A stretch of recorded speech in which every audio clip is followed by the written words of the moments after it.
kembali menjadi fokus utama menjelang akhir Maret 2026.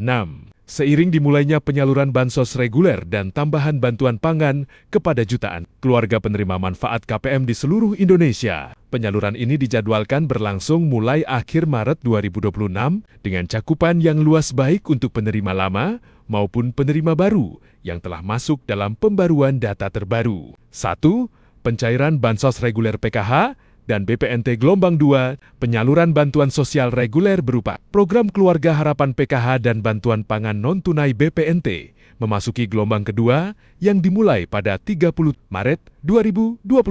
Proses ini menyasar KPM lama sekaligus KPM baru yang telah terdaftar dalam sistem. Hingga saat ini, realisasi penyaluran PKH telah mencapai sekitar 8,9 juta KPM atau 89,4% dari target 10 juta penerima. Sementara itu, BPNT telah tersalurkan kepada sekitar 15 juta KPM atau 86,9% dari total target 18,25 juta penerima. Selain itu, terdapat tambahan sekitar 3 juta KPM baru yang terdiri dari 1 juta penerima PKH dan 2 juta penerima BPNT yang sebelumnya berasal dari penerima BLT, Kesra tahun 2025 dan berada dalam kategori Desil 1 hingga Desil 4. Kurang lebih 3 juta keluarga penerima manfaat baru akan cair bantuan reguler PKH dan juga BPNT. 2.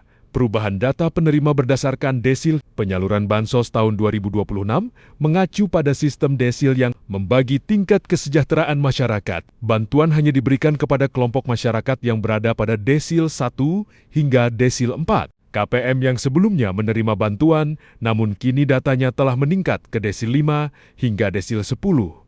Tidak lagi termasuk dalam daftar penerima karena mengalami eksklusi secara otomatis dalam sistem. Untuk memastikan status tersebut, masyarakat dapat melakukan pengecekan secara mandiri melalui laman resmi Cek Bansos yang disediakan oleh Kementerian Sosial. 3. Penyaluran bansos penebalan berupa bantuan pangan. Selain bantuan reguler, terdapat juga program penebalan bansos dalam bentuk bantuan pangan yang mencakup beras sebanyak 20 kg dan minyak goreng sebanyak 4 liter. Bantuan ini dialokasikan kepada sekitar 35 juta KPM yang masih berada dalam kategori Desil 1 hingga Desil 4. Penyaluran dilakukan melalui PT Pos Indonesia dengan mekanisme undangan. KPM yang telah menerima surat undangan diharapkan segera melakukan pencairan sesuai jadwal yang ditentukan. Karena bantuan yang tidak diambil berpotensi dikembalikan. 4. Peralihan penyaluran dari PT Pos ke KKS. Bagi KPM yang sedang dalam proses peralihan dari penyaluran melalui PT Pos Indonesia ke sistem Kartu Keluarga Sejahtera KKS, terdapat mekanisme lanjutan yang perlu diperhatikan. KPM yang belum menerima kartu KKS,